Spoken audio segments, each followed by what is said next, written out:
ಜೀವನದಲ್ಲಿ ಎಲ್ಲರೂ ಓಡೋದು ಗೆಲುವಿಗೋಸ್ಕರನೇ.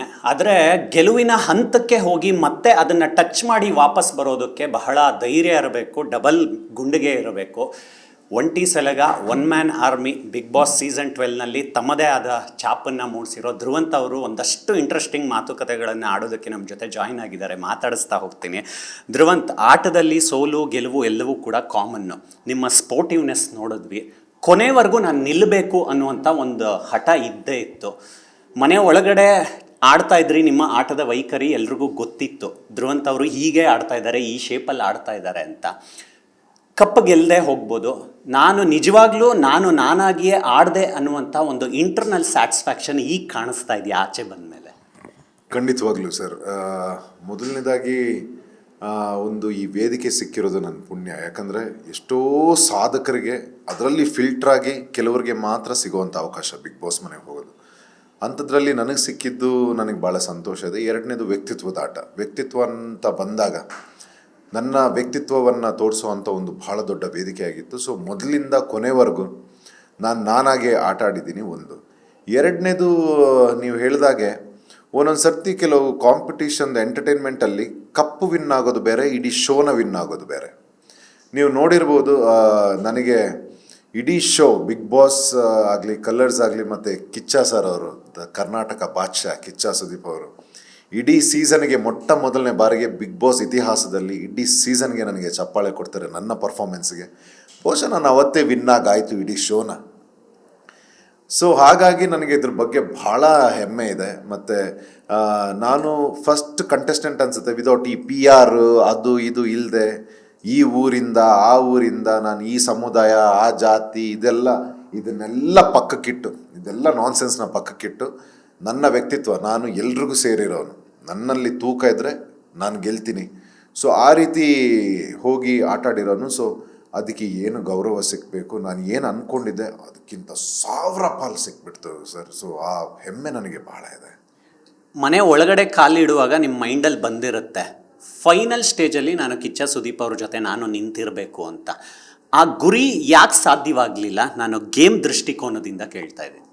ಆ ಗೇಮ್ನ ಒಬ್ಬೊಬ್ಬರು ಒಂದೊಂದು ರೀತಿ ತಗೊಳ್ತಾರೆ ಸರ್. ಕೆಲವ್ರಿಗೆ ಒಂದು ಕಾಮಿಡಿ ಜಾನರ್ ಇರುತ್ತೆ, ಕೆಲವ್ರಿಗೆ ಒಂದು ಎಕ್ಸ್ಪೀರಿಯನ್ಸ್ಗೋಸ್ಕರ ಅಂತ ಇರುತ್ತೆ, ಇನ್ನು ಕೆಲವ್ರಿಗೆ ಅದೊಂದು ಹೀರೋ ಗೇಮ್ ಅಂತ ಇರುತ್ತೆ ಬಿಗ್ ಬಾಸ್. ಸೊ ನಾನು ನೋಡಿದ್ದು ಆ ದೃಷ್ಟಿಯಲ್ಲಿ. ಸೊ ನಮಗೆ ಆ ಮನೆ ಒಳಗಡೆ, ಈಗ ನಾನು ಶೋ ನೋಡ್ಕೊಂಡು ಬಂದಿರೋನಲ್ಲ, ಯಾವತ್ತು ನೋಡಿರೋನಲ್ಲ. ನೋಡಿದ್ದಿದ್ರೆ ಬಹುಶಃ ಇವತ್ತು ಕಪ್ನೂ ನಂದೇ ಆಗ್ತಾಯಿತ್ತು, ಶೋನು ನಂದೇ ಆಗ್ತಾಯಿತ್ತು. ಆದರೆ ನಾನಲ್ಲಿ ಹೋಗಿ ಕಲಿತು ತಿಳ್ಕೊಂಡು ನಂತರ ಆಟ ಆಡೋಕ್ಕೆ ಶುರು ಮಾಡಿದವನು ನಾನು ಆ ಮನೆಯಲ್ಲಿ. ಸೊ ನನ್ನನ್ನು ನಾನೀಗ ಆ ಶೋನ ಪ್ರಿಪೇರ್ ಆಗಿ ಹೋಗಿದ್ದಿದ್ರೆ ಬಹುಶಃ ನನಗೆ ಗೊತ್ತಾಗ್ತಾ ಇತ್ತೇನು. ಆದರೆ ಈಗ ಎಂಡ್ ಆಫ್ ದ ಡೇ ಅದು ಶೋ ಇರೋದು ಒಂದು ಎಂಟರ್ಟೈನ್ಮೆಂಟ್ ಪರ್ಪಸ್ಗೆ. ಸೊ ಎಂಟರ್ಟೈನ್ಮೆಂಟ್ ಪಾಯಿಂಟಲ್ಲಿ ನೋಡಿದಾಗ, ಅಲ್ಲಿ ನಮ್ಮನ್ನು ಕಂಪೇರ್ ಮಾಡಿದಾಗ, ನಮ್ಮ ಕಾಂಟ್ರಿಬ್ಯೂಷನ್ಗೆ ಅಂತ ಬಂದಾಗ ನಮ್ಮನ್ನು ಕಂಪೇರ್ ಮಾಡಿದಾಗ, ಎಂಟರ್ಟೈನ್ಮೆಂಟಲ್ಲಿ ಬಹುಶಃ ಇನ್ನೊಬ್ರು ಯಾರು ಅವರು ತುಂಬ ಒಳ್ಳೆ ಎಂಟರ್ಟೈನ್ ಮಾಡಿದ್ದಾರೆ ಜನಗಳಿಗೆ, ಯಾವುದೇ ರೀತಿಲಾಗಲಿ ಅವರ ಒಂದು ವ್ಯಕ್ತಿತ್ವದ ಸ್ಟೈಲಲ್ಲಿ ಅವರೊಂದು ಮಾಡ್ಕೊಂಡು ಬಂದಿದ್ದಾರೆ. ನಮಗಲ್ಲಿ ಒಳಗಡೆ ಬೇರೆ ಇತ್ತು, ಹೊರಗಡೆ ಜನಗಳು ಇದರಲ್ಲಿ. ಸೊ ಹಾಗಾಗಿ ಆ TRP ಆಗಲಿ, ಎಂಟರ್ಟೈನ್ಮೆಂಟ್ ಇದನ್ನು ನೋಡಿದಾಗ ಜನಗಳ ಪಾಯಿಂಟ್ ಆಫ್ ವ್ಯೂ ಅಲ್ಲಿ ಯಾರಿಗೆ ನ್ಯಾಯ ದೊರಕಿಸ್ಬೇಕು ಅದನ್ನು ದೊರಕಿದೆ ಅಂತ ನಾನು ಅಂದ್ಕೊಳ್ತೀನಿ ಎಂಟರ್ಟೈನ್ಮೆಂಟ್ ಪಾಯಿಂಟಲ್ಲಿ. ಧ್ರುವಂತ್ ಅವರೇ, ನಾನು ನೇರವಾಗಿ ಕೇಳ್ತೀನಿ. ಈ ಜಾತಿ ಮತ ಭೇದಗಳನ್ನು ಮೀರಿ ಒಬ್ಬ ಕಲಾವಿದ ಬೆಳಿಬೇಕು ಅಂತಾರೆ. ಈ ಒಂದು ವೋಟಿಂಗ್ ಪ್ರೋಸೆಸ್ ಏನಿದೆ ಅದರಲ್ಲೂ ಕೂಡ ಇದೆಲ್ಲ ವರ್ಕ್ ಆಗುತ್ತೆ ಅಂತ ಅನ್ಸುತ್ತಾ ನಿಮಗೆ? ನಾನು ಅದನ್ನೇ ಹೇಳೋದು ನಾನ್ಸೆನ್ಸ್ ಅಂತ. ಈಗ ಯಾವುದೋ ಕೇಳ್ಪಟ್ಟೆ, ನಿಮ್ಮ ಬೇರೆ ಮಾಧ್ಯಮದವ್ರು ಕೇಳ್ತಿದ್ರು, ಬಡವ್ರ ಮಕ್ಕಳು ಬೆಳಿಬೇಕು. ಯಾರು ತಡೀತಾ ಇದ್ದಾರೆ? ಇದೆಲ್ಲ ಭಾಳ ಚೀಪ್ ಟ್ಯಾಟಿಕ್ಸ್ ಅಂತ ಅನಿಸುತ್ತೆ. ಈ ಜಾತಿ, ಈ ಭಾಷೆ, ಈ ಊರು, ಈ ಜಲದ ಬಗ್ಗೆ ಇದೆಲ್ಲ ಏನು ಗೊತ್ತಾ, ಈ ಕೆಲಸ ಇರಲ್ಲ ನೋಡಿ. ಇವ್ರಿಗೇನಾದರೂ ಕೆಲಸ ಬೇಕು ಮತ್ತು ಪಬ್ಲಿಸಿಟಿ ಬೇಕು, ಇದು ಮಾಡಬೇಕು. ನನ್ನ ಪ್ರಕಾರ ಪ್ರತಿಯೊಬ್ಬ ವ್ಯಕ್ತಿಗೆ ಅವನ ವ್ಯಕ್ತಿತ್ವ ಮತ್ತು ಅವನ ಪ್ರತಿಭೆ ಏನಿದೆ ಅದ್ರ ಮೇಲೆ ಮಾತ್ರ ಅವನಿಗೆ ಓಟ್ಸ್ ಹೋಗಬೇಕು, ರೈಟ್ಸ್ ಹೋಗಬೇಕು, ಅವನ್ನ ಬೆಳೆಸಬೇಕು. ನಿನಗಿಷ್ಟನೋ, ನೀನು ಯಾವುದು, ಎಲ್ಲಿಂದ, ಯಾವ ಊರಿಂದ, ಅದು ನಿನಗೆ ಅಭಿಮಾನ ಇರಲಿ. ಅದನ್ನೇ ಇಟ್ಕೊಂಡು ನೀವು ಒಂದು ದೊಡ್ಡ ಮಾಫಿಯಾ ಥರ ಮಾಡೋದು ಅದು ಎಲ್ಲೋ ಸರಿ ಇಲ್ಲ ಅಂತ ಅನಿಸುತ್ತೆ. ಮತ್ತು ಇವತ್ತಿನ ಮುಂಚೆ ಬಹುಶಃ ಇತ್ತೇನೋ, ಭಾಳ ಹಳೇದು, ಯಾರೋ ನಮ್ಮ ತಾತ ಮುತ್ತಾತಂದ್ರ ಕಾಲದಲ್ಲಿ ಈ ಜಾತಿನೋ ಅದ್ರ ಮೇಲೆ ಸ್ವಲ್ಪ ಜಾಸ್ತಿ ಇದೆಲ್ಲ ಇತ್ತು ಅನಿಸುತ್ತೆ. ಇವತ್ತಿನ ಕಾಲದಲ್ಲಿ ಇಟ್ಸ್ ಅಟ್ಟರ್ ನಾನ್ಸೆನ್ಸ್ ಸರ್.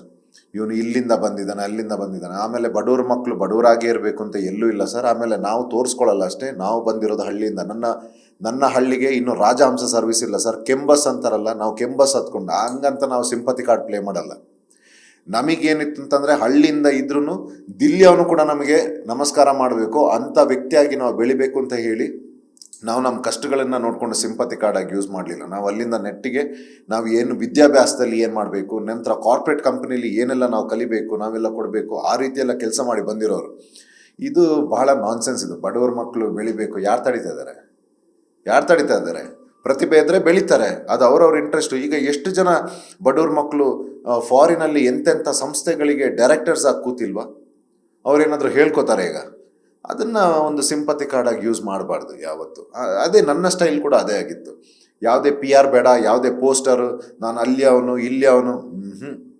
ನನ್ನ ವ್ಯಕ್ತಿತ್ವ ಇದೆಯಾ, ನನ್ನ ಹತ್ರ ಸ್ಟಫ್ ಇದೆಯಾ, ನನ್ನ ಹತ್ರ ಪೊಟೆನ್ಷಿಯಲ್ ಇದೆಯಾ, ಕ್ಯಾಲಿಬರ್ ಇದೆಯಾ, ಅದಕ್ಕೆ ಜನಗಳು ಅದನ್ನು ಯಾರು ನೋಡಿದ್ರು ನನ್ನಲ್ಲಿ, ಅದಕ್ಕೆ ನನಗೆ ಚಪ್ಪಾಳೆ ಸಿಕ್ತು, ಅದಕ್ಕೆ ನನಗೆ ಗೌರವ ಸಿಕ್ತು. ಇವತ್ತು ನೋಡಿ, ಇಡೀ ಬಿಗ್ ಬಾಸಲ್ಲಿ ಇಡೀ ಎಲ್ಲ ಒಂದು ಸೈಡ್ ಇದ್ರೆ ನಾನೊಂದು ಬೇರೆದೇ ಸೈಡ್ ನಿಲ್ತೀನಿ, ಧ್ರುವಂತ ಅಂತ. This is what it is. ಇಂಟೆಲೆಕ್ಚುಯಲ್ಸ್ಗಳು ಅದನ್ನ ನೋಡ್ತಾರೆ, ಆ ಹುಡುಗ ಯಾರು, ಯಾವ ಇದರಲ್ಲಿ ಅಂತ. ಸೊ ಇದೆಲ್ಲ ಆಸ್ಪೆಕ್ಟ್ಸ್ ಎಲ್ಲ ಕನ್ಸಿಡರ್ ಆಗುತ್ತೆ. ಸೊ ನಾನು ಅದನ್ನು ನಂಬಲ್ಲ ಸರ್. ನನಗೆ ಪ್ರತಿಭೆ, ಆ ಪ್ರತಿಭೆಗೆ ಏನು ಪ್ರಸಿದ್ಧಿ ಸಿಗಬೇಕು ಅದು ಸಿಗಬೇಕು ಅಷ್ಟೇ. ಅದನ್ನು ಬಿಟ್ಟು ಊರು, ನೀರು, ಜಾತಿ, ಸಮುದಾಯ, ಭಾಷೆ, ಪೊಲಿಟಿಕಲ್ ಆ್ಯಂಗಲ್, ನಾನ್ಸೆನ್ಸ್. ಮನೆಯೊಳಗಡೆ ಆರಂಭಿಕ ಹಂತದಲ್ಲಿ ನೀವು ಅಶ್ವಿನಿ ಗೌಡ ಅವರು ಸ್ವಲ್ಪ ಕ್ಲೋಸ್ ಆಗಿರ್ತೀರಾ. ಅಶ್ವಿನಿ ಗೌಡ ಅವ್ರಿಗೂ ಗಿಲ್ಲಿ ಅವ್ರಿಗೂ ಜಗಳ ಆಗುವಾಗ್ಲೂ ನೀವು ಸುಮಾರು ಸಲ ಅಶ್ವಿನಿ ಗೌಡ ಅವ್ರಿಗೆ ಸ್ಟ್ಯಾಂಡ್ ತಗೊಳ್ತೀರಾ. ನಿಮಗೆ ಈಗ ಅನ್ಸುತ್ತಾ ಅಂದ್ರೆ ಎಪಿಸೋಡ್ಗಳನ್ನ ನೋಡುವಾಗ ಧ್ರುವಂತ್ ಅವ್ರಿಗೆ ಯಾರು ಸಾಥ್ ಕೊಡುವಂತ ಫ್ರೆಂಡ್ ಮನೆ ಒಳಗಡೆ ಸಿಗ್ಲಿಲ್ಲ ಅಂತ? ಸಿಗ್ಲಿಲ್ಲಲ್ಲ, ನನಗೆ ಬೇಡ. ಸಿಗ್ಲಿಲ್ಲ ಅಂತಲ್ಲ, ಏನಕ್ಕೆ ಬೇಕು ನನಗೆ? ಈಗ ನಾವೊಂದು ಅಫೆಕ್ಷನ್, ಒಬ್ರು ನಮ್ಮ ಹತ್ರ ಚೆನ್ನಾಗಿ ಮಾತಾಡ್ತಾರೆ ಅಂದರೆ ಚೆನ್ನಾಗಿ ಮಾತಾಡ್ತೀವಿ. ನನಗೆ ಸಪೋರ್ಟ್ ಸಿಸ್ಟಮ್ ಬೇಕಾಗಿರಲಿಲ್ಲ ಅಲ್ಲಿ. ಬಿಕಾಸ್ ನನಗೆ ಒಬ್ಬನಿಗೆ ನಾನು ಸಾಕು. ಇದಕ್ಕೇನೆ ಈ ಟೈಟಲ್ಗಳೆಲ್ಲ ಬಂದಿದ್ದು, ಒಂಟಿ ಸಲಗ ಅಂತ. ನಮಗೆ ಬೇಡ. ಯಾಕಂದರೆ ನಿಜ ಜೀವನದಲ್ಲಿ ಏನೇನೋ ಹೋರಾಟ ಮಾಡ್ಕೊಂಡು ಬಂದಿದ್ದೀವಿ, ನಾವು ಗುದ್ದಾಡ್ಕೊಂಡು ಬಂದಿದ್ದೀವಿ. ನಮಗೆ ಯಾರು ಗಾಡ್ ಫಾದರ್ ಇಲ್ಲ, ಆಟ. ಸೊ ಹಾಗಾಗಿ ಬಟ್ ನಮ್ಮದೇ ಆದಂಥ ಒಂದು ಅಫೆಕ್ಷನ್ ಇತ್ತು. ನನ್ನ ಫಸ್ಟ್ ಸೀರಿಯಲ್ ಮಾಡ್ಬೇಕಾದ್ರೆ ನನ್ನ ತಾಯಿ ರೋಲ್ ಮಾಡಿದ್ದು ಅದೊಂದು. ಮತ್ತೆ ಅವ್ರು ಇಲ್ಲದಿದ್ರು ಆ ಮನೇಲಿ ಒಂದು ಮದರ್ಲಿ ಫಿಗರ್ ಅವರು, ಅಶ್ವಿನಿ ಮೇಡಮ್ ಅವರು. ಮತ್ತು ಅವರ ಫೈರ್ ಏನಿತ್ತು, ಆಟ ಆಡೋ ರೀತಿ ಇತ್ತು, ಅದೆಲ್ಲ ವೆರಿ ಇಂಪ್ರೆಸಿವ್. ಸೊ ಮತ್ತು ನನ್ನ ಜೊತೆ ಅವ್ರಿಗೆ, ಆಮೇಲೆ ಅವರು ಈಗ ಅಷ್ಟು ಜನದಲ್ಲಿ ಅವರಿಗೆ ನಂಬಿಕೆ ಇರೋವಂಥ ವ್ಯಕ್ತಿ, ನನ್ನ ಜೊತೆ ಜಗಳ ಆಡಿದ್ರು ಅವ್ರು ನಂಬುವಂಥ ವ್ಯಕ್ತಿ ನಾನಾಗಿದ್ದೆ, ನನ್ನ ಧ್ರುವ ಅಂತ. ಸೊ ಅದನ್ನು ಎಲ್ಲೋ ನಾನು ಅವರ ಮಗನಾಗಿ ನಾನು ಅದನ್ನು ಕಾಪಾಡ್ಕೊಂಡು ಬಂದೆ ನಾನು. ಮತ್ತು ನಂದೊಂದು ಸ್ಟೈಲ್ ಇದೆ. ನಾನು ಯಾರಾದರೂ ವೀಕ್ ಅಂತ ಆದರೆ ನಾನು ಅವ್ರನ್ನೂ, ಈಗ ಮಲ್ಲಮ್ಮ ಅಂತ ತಗೊಳ್ಳಿ ಅಥವಾ ಸುದ್ದಿ ಅವ್ರನ್ನ ತಗೊಳ್ಳಿ, ನನ್ನ ಆಟದಲ್ಲಿ ಅವ್ರನ್ನೂ ಸಹ ಸಪೋರ್ಟ್ ಮಾಡ್ಕೊಂಡು ನಾನು ಆಟ ಆಡೋನು. ನೀವು ಆಟ ಆಡಬೇಕು, ಚೆನ್ನಾಗಿ ಆಟ ಆಡಬೇಕು. ಸೊ ಲಾಸ್ಟಲ್ಲಿ ನಮ್ಮಿಬ್ಬರು ಬಾಂಡಿಂಗ್ ಮತ್ತು ನಾವು ಆಟ ಆಡಿದ್ದ ರೀತಿ it has created a history. ನಿಮ್ಮನ್ನ ರಕ್ಷಿತಾ ಶೆಟ್ಟಿನ ಸೀಕ್ರೆಟ್ ರೂಮ್ಗೆ ಹಾಕಿದ್ದು ಪ್ಲಸ್ ಆಯ್ತಾ ಮೈನಸ್ ಆಯ್ತಾ ಅನ್ನೋದು ಒಂದು ಪ್ರಶ್ನೆ. ಇನ್ನೊಂದು, ನೀವು ಸೀಕ್ರೆಟ್ ರೂಮಲ್ಲಿ ಇದ್ಕೊಂಡು ಮನೇನ ಗಮನಿಸೋದು ಬೇರೆ ಥರನೇ ಇರುತ್ತೆ. ಯಾರ್ಯಾರು ನಮ್ಮ ಬಗ್ಗೆ ಬೆನ್ನ ಹಿಂದೆ ಮಾತಾಡ್ತಾರೆ ಅನ್ನೋದು ಗೊತ್ತಾಗುತ್ತೆ. ಅಲ್ಲಿ ಧ್ರುವಂತ್ ಅವ್ರಿಗೆ ಕೆಲವರ ಅಸಲಿ ಮುಖವಾಡಗಳ ಪರಿಚಯ ಆಯ್ತಾ? ಮುಖವಾಡ ಮುಂಚೆನೆ ಗೊತ್ತಿತ್ತು. ಯಾರೆಲ್ಲ ಎಷ್ಟೆಲ್ಲ ಸೇಫ್ ಆಡ್ತಾ ಇದ್ದಾರೆ, ಏನು ಆಟ ಆಡ್ತಾ ಇದ್ದಾರೆ, ನಮ್ಮನ್ನು ಹೇಗೆ ಟಾರ್ಗೆಟ್ ಮಾಡ್ತಾ ಇದ್ದಾರೆ, ಜನಗಳಿಗೂ ಗೊತ್ತಿತ್ತು. ಧ್ರುವಂತ್ ಇಲ್ಲ, ಹೊರಗಡೆ ಹೋಗ್ಬೇಕು ಧ್ರುವಂತ್. ಮತ್ತು ಅವ್ರಿಗೆಲ್ಲ ಆಪ್ಷನ್ ಇದ್ದಿದ್ದೇ ಇವನ್ನ ಕ್ಯಾಪ್ಟನ್ ಮಾಡಬಾರ್ದು ಅಥವಾ ಜಾಸ್ತಿ ಕಳಪೆ ಅಂತ ತೋರಿಸ್ಬೇಕು. ಮತ್ತು ನಾನು ಎಲ್ಲದರಲ್ಲೂ ಟಾಪ್ ಪರ್ಫಾರ್ಮ್ ಮಾಡ್ತಿದ್ದೆ ಅಲ್ಲಿ, ಓದೋದ್ರಿಂದ ಹಿಡಿದು ಆ ಕಲ್ಚರಲ್ಲಾಗಲಿ ಯಾವುದ್ರಲ್ಲಾಗಲಿ. ಸೊ ಆಟದಿಂದ ಹೊರಗಡೆ ಇಡೋಕ್ಕೆಲ್ಲ ಟ್ರೈ ಮಾಡ್ತಾರೆ, ಡಿಬಾರ್ ಬ್ಲಾಕ್ ಮಾಡಿ ಹೀಗೆಲ್ಲ, ಇದೆಲ್ಲ ಪ್ರಯತ್ನಗಳಾಗುತ್ತೆ. ಬಟ್ ನಮ್ಮ ಹೋರಾಟನೇ ಬೇರೆ ಇರುತ್ತೆ. ಬಟ್ ನನಗೆ ಸೀಕ್ರೆಟ್ ರೂಮಿಗೆ ಹೋದಾಗ ನಾನು ಒಬ್ಬ ವೀವರ್ ಆಗಿ ಆ ಟಿ.ವಿಲಿ ನೋಡಿದಾಗ ಗೊತ್ತಾಯಿತು ಎಷ್ಟು ದೊಡ್ಡ ವೇದಿಕೆ, ನಾವಲ್ಲಿ ಹೇಗೆ ಆಟ ಆಡಬೇಕು ಅಂತ, ನಾನು ಏನು ಕೊಡಬೇಕು ಅಂತ. ಯಾವಾಗ ಸೀಕ್ರೆಟ್ ರೂಮಿಂದ ಹೊರಗಡೆ ಬರ್ತೀನೋ ನನಗೊಂದು ಟೈಮ್ ಸಿಕ್ತು ಸ್ವಲ್ಪ ಯೋಚನೆ ಮಾಡೋದಕ್ಕೆ, ಪ್ರಿಪೇರ್ ಆಗೋದಕ್ಕೆ. ಆಮೇಲೆ ನಾವು ಗನ್ ಎತ್ಕೊಂಡು ನಮ್ಮ ಸ್ಟೈಲಲ್ಲೇ ಹೊಡ್ಕೊಂಡು ಬಂದ್ವಿ. ಸೊ ಅದು ತುಂಬ ಕೊಡ್ತು ನನಗೆ ಅದಾದಮೇಲೆಯಿಂದ. And I am happy about it. ಮೊನ್ನೆ ಜಾಲಿವುಡ್ ಸ್ಟುಡಿಯೋದಲ್ಲಿ ನಾವು ಕೇಳ್ತಾ ಇದ್ವಿ, ಫ್ಯಾನ್ಸ್ಗಳು ಬಂದಿದ್ರು, ಗಿಲ್ಲಿಗೆ ಅಷ್ಟು ದೊಡ್ಡ ಮಟ್ಟದಲ್ಲಿ ಸಪೋರ್ಟ್ ಕೂಡ ಸಿಕ್ತು. ಮನೆಯಿಂದ ಆಚೆ ಬಂದಿರೋ ಸ್ಪರ್ಧಿಗಳು ಈಗ ಗಿಲ್ಲಿ ಗೆಲುವಿನ ಬಗ್ಗೆ ತಮ್ಮದೇ ಆದಂಥ ಅಭಿಪ್ರಾಯಗಳನ್ನು ವ್ಯಕ್ತಪಡಿಸ್ತಾ ಇದ್ದಾರೆ. ಅದು ಅವರವರ ಪರ್ಸನಲ್ ಒಪಿನಿಯನ್ನು. ಈ 11 ಸೀಸನ್ಗಳನ್ನ ನಾವು ನೋಡಿದ್ದೀವಿ. ಗೆಲುವಿನ ಫ್ಯಾಕ್ಟರ್ ಏನು ಅಂತ ನಮಗೂ ಕೂಡ ಗೊತ್ತಿಲ್ಲ. ಯಾವುದೋ ಒಂದು ಪಾಯಿಂಟು ಜನರಿಗೆ ಇಷ್ಟ ಆಗ್ಬೋದು, ವೀಕ್ಷಕರಿಗೆ. ನಿಮಗೆ ಗಿಲ್ಲಿ ಗೆಲುವು ಹೇಗೆ ಕಾಣಿಸುತ್ತೆ? ನಿಜವಾಗ್ಲೂ ಈಗ ನಾನು ಒಂದು ಎಂಟರ್ಟೈನ್ಮೆಂಟ್ ಅಂತ ಕನ್ಸಿಡರ್ ಮಾಡಿದಾಗ ನಿಜವಾಗ್ಲೂ ಖುಷಿ ಆಗುತ್ತೆ. ಅವರು ಎಷ್ಟು ಜನಗಳನ್ನ ಗೆದ್ದಿದ್ದಾರೆ, ಎಂಟರ್ಟೈನ್ ಮಾಡಿದ್ದಾರೆ. ಸೊ ಒಂದು ಶೋದ ಪರ್ಪಸ್ ಅದೇ ಆಗಿರುತ್ತೆ, ಆ ಶೋನ ನಡೆಸೋರ್ದು ಪರ್ಪಸ್ ಅದೇ ಆಗಿರುತ್ತೆ. ಎಂಡ್ ಆಫ್ ದ ಡೇ ಜನಗಳು ಅವರ ಎಂಟರ್ಟೈನ್ಮೆಂಟ್ ಆಗಿದಾರ, ಅದು ಯಾರಿಂದ ಸಿಕ್ಕಿದೆ ಅವ್ರಿಗೆ ಇವತ್ತು ನ್ಯಾಯ ದೊರಕಿದೆ, ಅದ್ರ ಬಗ್ಗೆ ಬಹಳ ಸಂತೋಷ ಇದೆ. ಮತ್ತೆ ನಾನು ಗಿಲ್ಲಿಯವ್ರಿಗೆ ಏನು ಹೇಳ್ತೀನಿ ಅಂತಂದ್ರೆ, ಬಹಳ ಕಷ್ಟ ಈ ರೀತಿ ಪ್ರೀತಿ ಸಂಪಾದನೆ ಮಾಡೋದು ಸರ್. ಕೆಲವರಿಗೆ ಅವ್ರದ್ದು ಏನೋ ಅದೃಷ್ಟ, ಅವರ ತಂದೆ ತಾಯಿ ಮಾಡಿದ್ದು ಪುಣ್ಯ ಅದು. ಕೆಲವರು ನಾವೆಲ್ಲ 10 ವರ್ಷ ನಾವು ಈ ಪ್ರೀತಿನ ಪಡ್ಕೊಳ್ಳೋದಕ್ಕೆ ಒದ್ದಾಡಿದ್ದೀವಿ. ಅವ್ರಿಗೆ ಬಹಳ ಕಮ್ಮಿ ಟೈಮಲ್ಲಿ ಸಿಕ್ಕಿದೆ ಈ ಪ್ರೀತಿ. ಅಷ್ಟು ಜನಗಳ ಪ್ರೀತಿ ಅವ್ರಿಗೆ ಸಿಕ್ಕಿದೆ. ಅವರು ಬಹಳ ಕೇರ್ಫುಲ್ ಆಗಿ, ಬಹಳ ಜಾಗರೂಕತೆಯಿಂದ ಆ ಜನಗಳನ್ನ ಮತ್ತೆ ಅವ್ರ ಪ್ರೀತಿನ ಉಳಿಸ್ಕೊಳ್ಳಿ ಅಂತಾನೆ ನಾನು ಕೇಳ್ಕೊಳ್ಳೋದು. ಮನೆಯಲ್ಲಿ ತುಂಬಾ ಸಂದರ್ಭಗಳಲ್ಲಿ ಅಂದ್ರೆ ಟಾಸ್ಕ್ ವೇಳೆ ಮತ್ತೆ ನಾಮಿನೇಷನ್ಸ್ ಆದ್ಮೇಲೆ ಧ್ರುವಂತ್ ಅವರು ಸ್ವಲ್ಪ ಅಗ್ರೆಸಿವ್ನೆಸ್ ಕೂಡ ತೋರಿಸ್ತಾರೆ. ಅದನ್ನ ಸ್ಪರ್ಧಿಗಳು ಹೇಗ್ ತಗೊಂಡ್ರು ನಿಮಗ್ ಮನೆ ಒಳಗಡೆ ಅಬ್ಸರ್ವ್ ಮಾಡ್ದಂಗೆ? ಅವ್ರಿಗೆ ಬಹಳ ಕಷ್ಟ ಆಗ್ತಿತ್ತು ಸರ್. ನಮ್ಮ ಪರ್ಸನಾಲಿಟಿನ ಅಲ್ಲಿ ಹೋಲ್ಡ್ ಮಾಡೋದು ಅವ್ರಿಗೆಲ್ಲ ಬಹಳ ಕಷ್ಟ ಆಗ್ತಾಯಿತ್ತು. ಯಾಕಂದ್ರೆ ನಾನು ಎಲ್ಲೂ ಬಿಟ್ಕೊಡ್ತಾ ಇರಲಿಲ್ಲ. ಯಾವುದೇ ಏನೇ ಬಂದ್ರೂ ಒನ್ ಮ್ಯಾನ್ ಆರ್ಮಿ ನಮ್ಮ ಸ್ಟೈಲಲ್ಲಿ ನಾವು ಪರ್ಫಾರ್ಮ್ ಮಾಡ್ತಿದ್ವಿ. ಸೊ ಎಲ್ಲರೂ ಮತ್ತೆ ಅಲ್ಲಿ ಕೆಲವರು ನಾಮಿನೇಷನ್ ಇಂದ ತಪ್ಪಿಸ್ಕೊಳ್ಳೋಕೆ ಅದು ಏನೋ ಒಂದು ನಡೆಯುತ್ತೆ ಅಲ್ಲಿ ಸರ್. ಅದ್ರ ಬಗ್ಗೆ ನನಗೂ ಇನ್ನೂ ಗೊತ್ತಿಲ್ಲ. ನಿಜವಾಗ್ಲೂ ಅಲ್ಲಿ ಏನ್ ಗೊತ್ತಾ, ನಿಜವಾಗ್ಲೂ ಒಬ್ಬ ಪರ್ಫಾರ್ಮರ್ ಯಾರು ಹೊರಗಡೆ ಬಂದಿದ್ದಾರೆ, ಯಾರು ಫೈನಲ್ಗೆಲ್ಲ ಹೋಗಿದ್ದಾರೆ, ಈ ಡೈನಾಮಿಕ್ಸ್ ಇನ್ನು ನನಗೂ ಅರ್ಥ ಆಗಿಲ್ಲ. ಸೊ ನಾನೀಗ ನಮ್ಮ ಏನು ಅಂತಂದ್ರೆ, ನನಗೆ ಆಡಿಯನ್ಸ್ ಆಗಲಿ ಅಥವಾ ನೀವು ಮಾಧ್ಯಮದವ್ರು ಏನು ಹೇಳ್ತಾ ಇದ್ರಿ ಅದ್ರ ಬಗ್ಗೆನೇ ಈಗ ಎಲ್ಲರೂ ಹೊರಗಡೆ ಏನು ಪೊಟ್ರೆ ಆಗ್ತಿದೆ ಅಂತಂದ್ರೆ, Dhruvanth is a true winner, Dhruvanth ಅವನೇ ನಿಜವಾದ ವಿನ್ನರ್ ಅಲ್ಲಿ. ಸೊ ಈ ಆಂಗಲ್ ಹೋಗ್ತಾ ಇದೆ. ಆದ್ರೆ ನಾನು ಬೇಗ ಎಲಿಮಿನೇಟ್ ಆಗಿದ್ದೀನಿ. ಸೊ ನನಗೇನು ಇಂಪಾರ್ಟೆಂಟ್ ಅಂತಂದ್ರೆ, ಅಲ್ಲಿ ಕಂಟೆಸ್ಟೆಂಟ್ಸ್ ಹೌದು, ನಮ್ಮ ಪರ್ಫಾರ್ಮೆನ್ಸ್ ಸ್ವಲ್ಪ ಅವ್ರಿಗೆ ಬಹಳ ಹೆವಿ ಆಗ್ತಾ ಇತ್ತು ಅವ್ರಿಗೆ ಮನೆಯಲ್ಲಿ. ಸೊ ಹಾಗೆ ಟಾರ್ಗೆಟ್ ಎಲ್ಲ ಆಗ್ತಾ ಇದ್ವಿ, ನಾನು ಅಶ್ವಿನಿ ಮೇಡಮ್ ಆಗಲಿ ನಾನಾಗಲಿ. ಸೊ ಅದೆಲ್ಲ ಬೇಜಾರಿಲ್ಲ. ಬಟ್ ಅದೊಂದು ಗೇಮ್ ಶೋ, ಅದನ್ನ ಹಾಗೆ ಟ್ರೀಟ್ ಮಾಡೋಣ. ಅದು ಒಳಗಡೆ ಅದು ಇದ್ದಿದ್ದೆ, ಕೊಟ್ಟು ತಗೊಳ್ಳೋದು ಇದ್ದಿದ್ದೆ. ಬಟ್ ಹೊರಗಡೆ ಜನಗಳು ಏನು ಇಷ್ಟಪಟ್ಟರು ಅದು ಬಹಳ ಇಂಪಾರ್ಟೆಂಟ್ ಆಗುತ್ತೆ. ಮತ್ತೆ ನೀವುಗಳೆಲ್ಲ ಏನು ಹೇಳ್ತೀರಾ ಅದು ಇಂಪಾರ್ಟೆಂಟ್ ಆಗುತ್ತೆ. ಸೊ ಅದು ಎಲ್ಲೋ ಗೆದ್ದಿದ್ದೀನಿ ನಾನು. ಬಹಳ ಎತ್ತರಕ್ಕೆ ತಗೊಂಡೋಗಿದೆ ನಮ್ಮ ಆಟ. ಅದು ಬಹಳ ಸಂತೋಷ ಇದೆ. ಸ್ನೇಹನ ಸಂಪಾದನೆ ಮಾಡೋದು ತುಂಬಾ ಕಷ್ಟ. ಈಗ ಆಚೆ ನಿಂತ್ಕೊಂಡು ಹೊರ ಪ್ರಪಂಚ ನಿಮಗೆ ಬೇರೆ ತರ ಕಾಣಿಸುತ್ತೆ. ಮನೆ ಒಳಗಡೆ ಇವಾಗ್ಲೂ ಕೂಡ ನಾನು ಕಾಂಟ್ಯಾಕ್ಟ್ ಅಲ್ಲಿ ಇರಬೇಕು, ಮುಂದೇನೂ ಆ ಫ್ರೆಂಡ್ಶಿಪ್ ಅನ್ನ ಕಂಟಿನ್ಯೂ ಮಾಡಬೇಕು ಅನ್ನೋ ಅಂತ ಒಂದು ವ್ಯಕ್ತಿ ಹೆಸರು ಕಾರಣ ಹೇಳ್ಬೋದಾ? ಒಂದಲ್ಲ, ಹಾಗೆ ಕಾಂಟ್ಯಾಕ್ಟ್ ಎಲ್ರ ಜೊತೆ ಇಟ್ಕೊಳಕ್ ಇಷ್ಟ. ಬಿಕಾಸ್ ಅಷ್ಟು ದಿನ ನಾನು ಅವ್ರ ಜೊತೆ ಬದುಕಿದ್ದೀನಿ. ಆ ಪ್ರೀತಿ ಇದ್ದೇ ಇರುತ್ತೆ ಏನೇ ಆಗ್ಲಿ. ಅದು ಒಳಗಡೆ ಒಂದು ಆಟ, ಹೊರಗಡೆ ಒಂದು ಬೇರೆ. ಆದ್ರೆ ನಾರ್ಮಲ್ ಆಗಿ ನೀವು ಹೇಳೋದಾದ್ರೆ, ನಾನು ತುಂಬಾ ಪ್ರೈವೇಟ್ ವ್ಯಕ್ತಿ. ನನ್ನ ಅಪ್ಪ ಅಮ್ಮ ಮತ್ತೆ ನನ್ನ ಕ್ಲೋಸ್ ಫ್ರೆಂಡ್ಸ್ 2-3 ಜನ, ನನ್ನ ತಮ್ಮ ಬಿಟ್ರೆ ನಾನು ಎಲ್ಲೂ ಸಿಗಲ್ಲ. ಜಾಸ್ತಿ ನಾನು ಎಲ್ಲೂ ಸಿಗಲ್ಲ. ಯಾವಾಗ್ಲಾದ್ರೂ ಫೋನ್ ಬಂದ್ರೆ ಹಾಯ್ ಹಲೋ ನಾನಾಗಿ ಒಂದು ಫೋನ್ ಮಾಡಿ ಯಾರ ಹತ್ರ ಮಾತಾಡ್ತೀನಿ ಅಂತಿಲ್ಲ. ಸೊ ನಾನು ಸ್ವಲ್ಪ ನನ್ನನ್ನು ತುಂಬ ಪ್ರೀತಿಸೋವಂಥ ವ್ಯಕ್ತಿ. ಸೊ ನಾನು ತುಂಬ ಪ್ರೈವೇಟ್ ಪರ್ಸನ್. ನನಗೆ ಗ್ಯಾಜೆಟ್ಸ್ಗಳು, ನನ್ನ ಗಾಡಿ, ಬೈಕ್ ಇದೆಲ್ಲ ಭಾಳ ಇಷ್ಟ. ಇದ್ರ ಜೊತೆನೇ ನನ್ನ ಒಡನಾಟ ಜಾಸ್ತಿ. ಸೊ ಹಾಗೆ I am in very good relationship. ಹಿಂಗೆ ಬಿಟ್ಟರೆ ನಾನು ಸ್ವಲ್ಪ ಪ್ರೈವೇಟ್ ಆಗೇ ಇರ್ಲಿಕ್ಕೆ ಇಷ್ಟಪಡ್ತೀನಿ ನಾನು. ನಿರೀಕ್ಷೆಗಳು ಹುಸಿಯಾದಾಗ ಆಟೋಮೆಟಿಕಲಿ ಬೇಜಾರಾಗೇ ಆಗತ್ತೆ. ನಾವು ಗ್ರ್ಯಾಂಡ್ ಫಿನಾಲೆಯಲ್ಲೂ ನೋಡ್ತಾ ಇದ್ವಿ, ಧನುಷ್ ಅವರ ಅಮ್ಮ ಆಗಿರ್ಬೋದು, ಅಶ್ವಿನಿ ಗೌಡ ಅವರ ಅಮ್ಮ ಆಗಿರೋರು ಕಣ್ಣೀರ್ ಇಡ್ತಾ ಇದ್ರು, ಅಂದ್ರೆ ನಮ್ಮ ಮಕ್ಳು ಗೆಲ್ಲಿಲ್ವಲ್ಲ ಅಂತ. ನಿಮ್ಮ ಫ್ಯಾಮಿಲಿ ಹೇಗ್ ನೋಡುತ್ತೆ ಇದನ್ನ? ನಮ್ಮ ಫ್ಯಾಮಿಲಿ ಅದೇ ಸರ್ ನಾನು ಹೇಳಿದ್ದು, ಒಂದು ಕಪ್ ಗೆಲ್ಲೋದು ಬೇರೆ, ಶೋ ಗೆಲ್ಲೋದು ಬೇರೆ. ಧನುಷ್ ಅವ್ರದ್ದು ಅಥವಾ ಬೇರೆ ಕಂಟೆಸ್ಟೆಂಟ್ ಇದ್ದು ಒಂದು ಬೇರೆ, ಅದು ನನಗೆ ಗೊತ್ತಿಲ್ಲ. ಬಟ್ ನನಗೆ ಇಡೀ ಶೋ, ಇಡೀ ಇಷ್ಟು 12 ಸೀಸನ್ಗಳನ್ನ ಕಂಪೇರ್ ಎಲ್ಲ ಮಾಡಿ ಇದನ್ನ ಮಾಡಿ ಫಸ್ಟ್ ಟೈಮ್ ಇಡೀ ಸೀಸನ್ಗೆನೆ ನನಗೆ ಒಂದು ಚಪ್ಪಾಳೆ ಮತ್ತೆ ಗಿಫ್ಟ್ ಏನು ಬರುತ್ತೆ ಅವರೊಂದು ಕೊಡ್ತಾರೆ. ಮತ್ತೆ ಸುದೀಪ್ ಸರ್ ಒಂದು ಲೆಟರ್ ಬರೆದು ನನಗೆ ಕಳಿಸ್ತಾರೆ. So that is a true winning. ನನ್ನ ಫ್ಯಾಮಿಲಿಗೆ ಅವತ್ತೇ ಖುಷಿ ಆಗೋಯ್ತು. ಅವ್ರು ಎಕ್ಸ್ಪೆಕ್ಟೇ ಮಾಡಿರ್ಲಿಲ್ಲ ಇಂಥದ್ದೊಂದು ಆಗುತ್ತೆ ನನ್ನ ಜೊತೆ ಅಂತ. ಅಂದರೆ it's one thing very first time happened in the whole history ಅಂತೆ ಬಿಗ್ ಬಾಸ್ ಅಲ್ಲಿ. ಇಡೀ ಸೀಸನ್ಗೆ ಒಬ್ಬ ಹುಡುಗನಿಗೆ ಚಪ್ಪಾಳೆ ಸಿಕ್ಕಿರೋದು. ಸೊ ನಾವು ಈಗ TRP ಅಥವಾ ಜನಗಳಿದ್ದು ವಿನ್ನಿಂಗ್ ಬೇರೆ, ಇದು ಗೇಮ್ ಶೋ ವಿನ್ನಿಂಗ್ ಬೇರೆ. ಅವತ್ತೇ ತುಂಬ ಖುಷಿಯಾಗಿದ್ರು ನನ್ನ ತಂದೆ ತಾಯಿ. ಮತ್ತೆ ನಂದು ಲಾಸ್ಟ್ ಡಿಸೆಂಬರ್ ನಮ್ಮ ಹೆಸರನ್ನ ಹಾಳು ಮಾಡೋದಕ್ಕೆ ಒಂದು ಬಹಳ ದೊಡ್ಡ ಪ್ರಯತ್ನ ನಡೆದಿತ್ತು.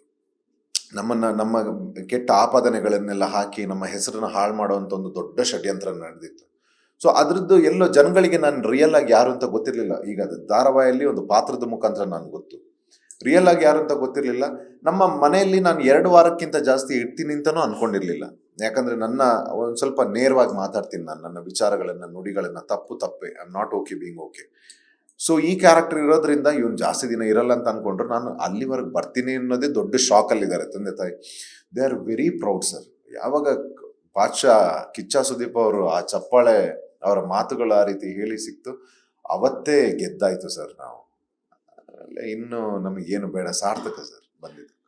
ಕಿಚ್ಚನ ಪಂಚಾಯಿತಿಗೆ ಸುದೀಪ್ ಅವರು ಬಂದು ನಿರೂಪಣೆ ಮಾಡುವಾಗ ಅಲ್ಲಲ್ಲಿ ಆಚೆ ಏನಾಗ್ತಾ ಇದೆ ಅಂತ ಹಿಂಟ್ಸ್ ಕೊಡ್ತಾ ಹೋಗ್ತಾರೆ. ಅವ್ರು ಮಾಡೋ ತಮಾಷೆಯಲ್ಲೂ ಒಂದು ಅರ್ಥ ಇರುತ್ತೆ, ಯಾವ ಥರ ನೀವು ಗೇಮ್ನ ಕಂಟಿನ್ಯೂ ಮಾಡಬೇಕು ಅಂತ. ನಿಮ್ಮ ಈ ಬಿಗ್ ಬಾಸ್ ಜರ್ನಿಯಲ್ಲಿ ಸುದೀಪ್ ಅವರ ಪಾತ್ರ ಸರ್, ನಾನು ಅದನ್ನ ವೇದಿಕೆಯಲ್ಲೂ ಹೇಳಿದ್ದೆ. ಈ ಗೇಮಲ್ಲಿ ಕೃಷ್ಣ ಮುಂದೆ ಜಗದ್ಗುರು ಅಂತ ಹೇಳ್ತಾರೆ. ಅವರು ನನ್ನ ಕೃಷ್ಣನಾಗಿದ್ರು, ನಾನು ಅವರ ಅರ್ಜುನನಾಗಿದ್ದೆ ಸರ್. ಯಾಕಂದ್ರೆ ನಾನು ಆಗ್ಲೇ ಹೇಳಿದೆ, ಅದನ್ನ ನೋಡಿ ಬಂದಿರೋನಲ್ಲ ನಾನು. ಬಿಗ್ ಬಾಸ್ ಒಂದು ಪ್ರಿಪರೇಷನ್ ಮಾಡ್ಕೊಂಡು ಬಂದಿರೋನಲ್ಲ.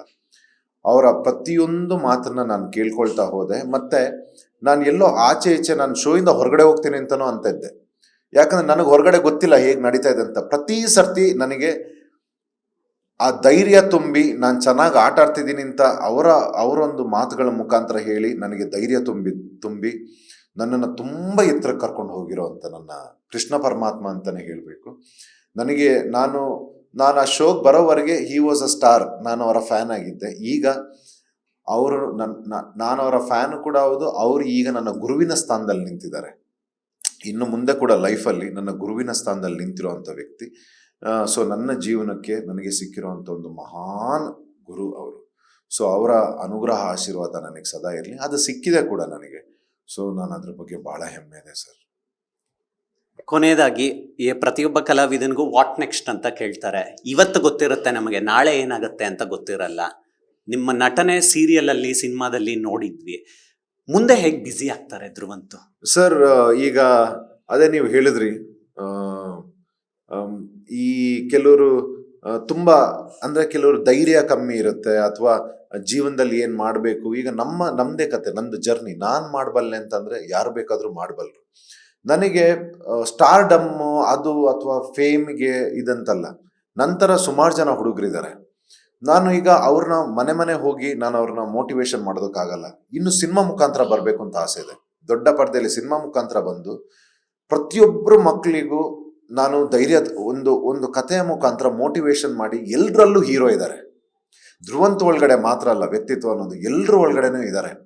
ಅದನ್ನ ಜಾಗೃತಿ ಮಾಡಬೇಕು ನಾವು. ಅವ್ರಿಗೆ ಮೋಟಿವೇಶನ್ ಸಿನಿಮಾ ಮುಖಾಂತರ ಅವ್ರಿಗೆ ಒಂದು ಮೆಸೇಜ್, ನೀನು ಹೇಗೆ ನಿನ್ನ ಲೈಫ್ ಝೀರೋಯಿಂದ ಹೇಗೆ ಹೀರೋ ಆಗ್ಬೋದು ಅನ್ನೋ ತೋರಿಸ್ಬೇಕು. ಅದನ್ನ ಸಿನಿಮಾ ಮುಖಾಂತರ ತರಬೇಕು ಅನ್ನೋ ಬಹಳ ಛಲ ಇದೆ ನನಗೆ. ಅದ್ರ ವರ್ಕು ನಡೀತಾ ಇದೆ ನಮ್ದು. ಸೊ ಅದ್ರ ಮೇಲೆ ಕಾನ್ಸಂಟ್ರೇಟ್ ಹೋಗುತ್ತೆ. ಇನ್ನು ನೆಕ್ಸ್ಟ್ ಈಗ ಸ್ಮಾಲ್ ಸ್ಕ್ರೀನಲ್ಲಿ ಶೈನ್ ಆದ್ವಿ, ಬಿಗ್ ಬಾಸ್ ಅಲ್ಲಿ ಹೆಸರು ಮಾಡಿದ್ವಿ. ಇನ್ನು ಬೆಳ್ಳಿ ಪರದೆ ಮೇಲೆ ರಾರಾಜಿಸ್ಬೇಕು ಅನ್ನೋ ಆಸೆ ಇದೆ. ಸೊ ನಮ್ಮ ಇನ್ನು ವಿಷನ್ ಅಲ್ಲಿ. All the best. ಧೈರ್ಯ, ಭವಿಷ್ಯ ಎರಡು ಗಟ್ಟಿಯಾಗಿರಲಿ. Thank you so much for your time. Thank you. ಇವಿಷ್ಟು straight from the heart Dhruvanth ಅವರ ಮಾತುಗಳು. ಕ್ಯಾಮ್ರಾ ಪರ್ಸನ್ ಪವನ್ ಜೊತೆ ಮಾವಳಿ ಕಾರ್ತಿಕ್, ಕರ್ನಾಟಕ ನ್ಯೂಸ್ ಬಿಟ್.